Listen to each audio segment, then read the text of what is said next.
बुलेटिनच्या सुरुवातीलाच बातमी आहे ठाकरे गटाच्या बैठकीसंदर्भात। काल उद्धव ठाकरे यांनी त्यांच्या पराभूत उमेदवारांची बैठक घेतली आहे आणि याच बैठकीत स्वबळावर लढण्याचा सूर होता। काही मतदारसंघात मित्रपक्ष काँग्रेस आणि शरद पवार गटाच्या कार्यकर्त्यांनी आपलं काम केलं नाही असा आरोप देखील अनेकांनी केला। त्यामुळे आता महाविकास आघाडीतून बाहेर पडा अशी आग्रही मागणी देखील बहुतांश उमेदवारांनी केल्याचं कळतंय। आगामी स्थानिक स्वराज्य संस्थांच्या निवडणुका महाविकास आघाडीसोबत न लढता स्वबळावर लढाव्यात अशी मागणी अनेक उमेदवारांनी केल्याचं ठाकरे गटाचे नेते अंबादास दानवेंनी सांगितलंय। दरम्यान महापालिका निवडणुकीत ठाकरे गट त्यामुळे आता स्वबळावर लढणार का याकडे सर्वांचं लक्ष लागून आहे। या संदर्भात अंबादास दानवे यांच्यासोबत आमचे प्रतिनिधी देवेंद्र कोल्हटकर यांनी बातचीत केली, आपण पाहूया।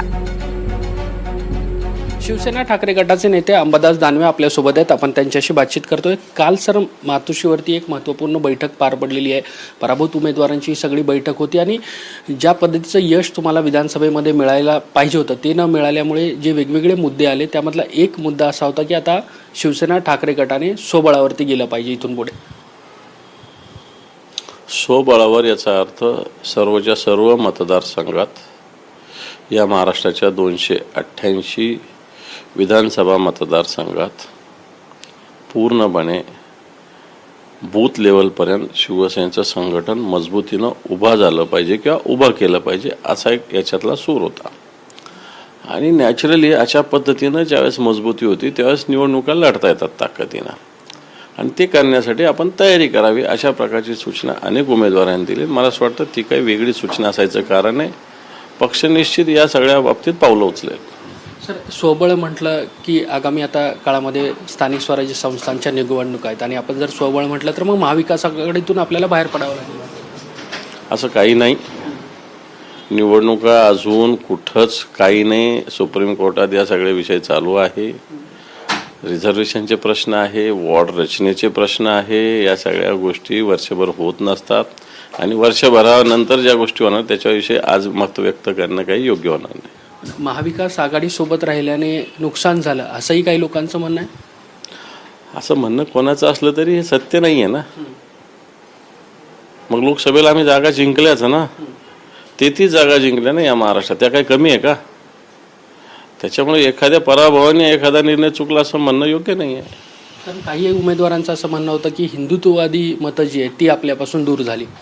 कुठं झाली? मग हे काय कोणाचे मतं पडले? सगळे हिंदूंचीच पडली ना मतं। काय सगळे काय 100% दुसऱ्याच धर्माची मतं आहेत काय? सगळे मतं पडलेले आहे। सगळे मतं घेण्याचं धोरण ठेवणं काही चुकीचं नाही आहे।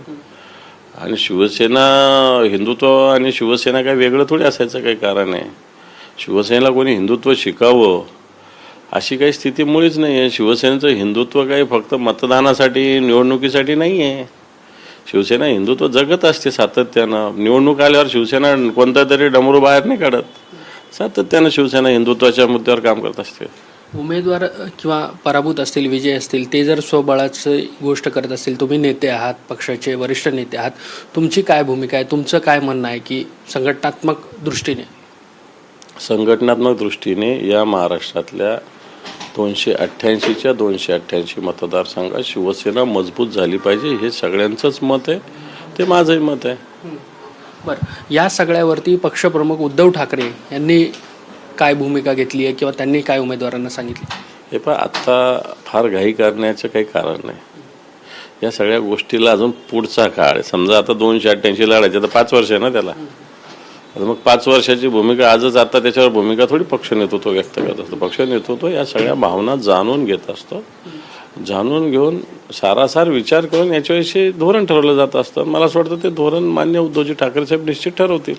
ठीक, धन्यवाद सर ही सगळी बातचीत केल्याबद्दल। व्हिडिओ जर्नलिस्ट संतोष पालवणकर सह मी देवेंद्र कोल्हटकर, NDTV मराठी, मुंबई।